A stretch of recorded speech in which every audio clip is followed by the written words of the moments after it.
istirahat dulu ya. Boleh?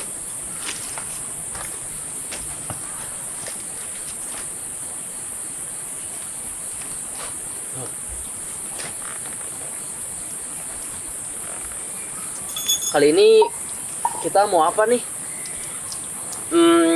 Kali ini kita bikin ini aja deh. Mumpung ada waktu nih. Boleh. Kita coba crafting kira-kira gimana? Crafting. Oh, boleh.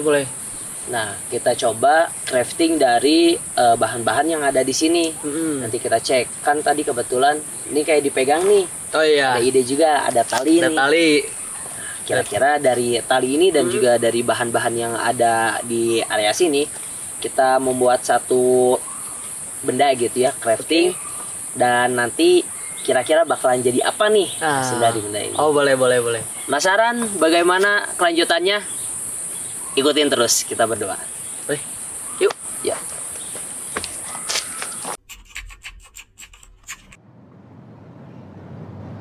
Bushcraft adalah seni bertahan hidup di alam liar dengan memanfaatkan sumber daya yang ada. Salah satunya membuat peralatan untuk kebutuhan seperti memasak dan berburu.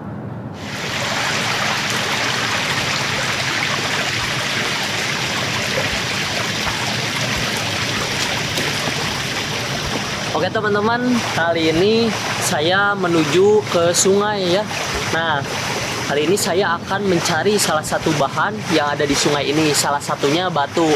Nah, batu ini akan saya gunakan untuk crafting nanti. Nah, untuk bahan-bahan yang akan kita buat, yaitu dari batu-batu sungai ini. Kenapa saya cari batu sungai? Karena batu sungai memiliki karakteristik, yaitu padat dan tidak mudah pecah. Kemudian mudah untuk dibuat tajam. Nah, makanya saya cari batu yang ada di sungai ini. Jika kita melihat dari definisinya, bushcraft ini sudah digunakan dari zaman nenek moyang kita untuk kebutuhan bertahan hidup. Barulah sekitar abad ke-20, istilah bushcraft ini populer.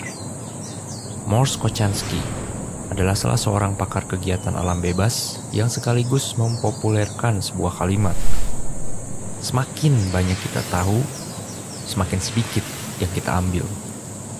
Dari situlah istilah bushcraft mulai populer dan berkembang sampai sekarang. Nah teman-teman, saya sudah dapat nih bahan-bahan yang saya butuhkan dari batu sungai tersebut. Kali ini akan saya bawa ke atas untuk mencari bahan-bahan yang kita butuhkan lagi. Yang menarik dari bushcraft ini sering disamakan dengan survival. Kenyataannya berbeda. Survival itu kegiatan yang tidak direncanakan, sedangkan bushcraft itu direncanakan. Walaupun keduanya sama-sama harus menguasai teknik-teknik bertahan hidup di alam bebas. Nah, ini kita dapatkan tadi dari daerah perkebunan. Mungkin ini bekas pembukaan lahan gitu ya untuk kebun kopi.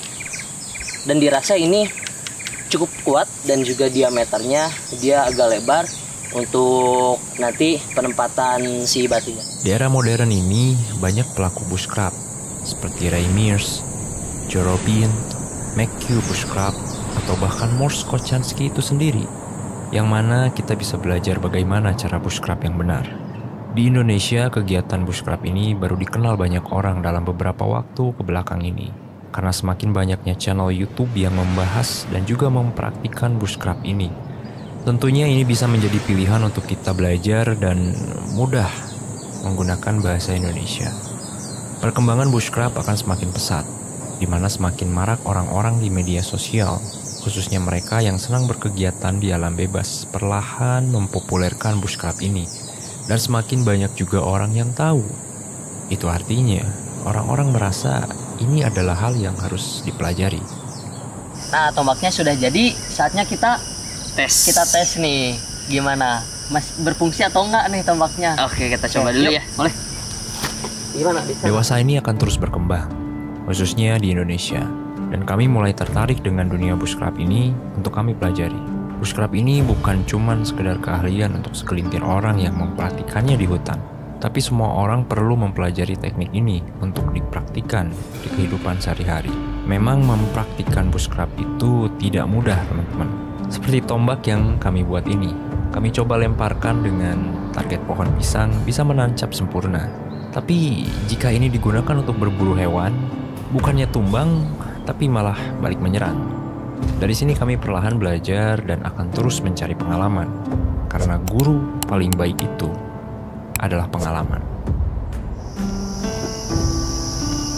Nah, oke teman-teman. Jadi alam yang ada di sini dan juga alat-alat yang kita persiapkan itu ternyata berguna juga untuk membuat tombak ini. Betul. Nah, jadi mungkin untuk kali ini kita cukup untuk membuat tombak dulu aja. Dan jangan lupa buat teman-teman, kalau misalnya kalian suka dengan konten kami, jangan lupa subscribe dan juga like, dan jangan lupa komen kalau misalnya ada masukan. Nah, pantengin terus ya perjalanan kami, karena setiap minggunya kita akan ada konten-konten terbaru perjalanan kami. Jadi ikuti terus, dimanapun kita berada, kita adalah tamu, maka dari itu bertamulah dengan etika. Terima kasih, see you next time.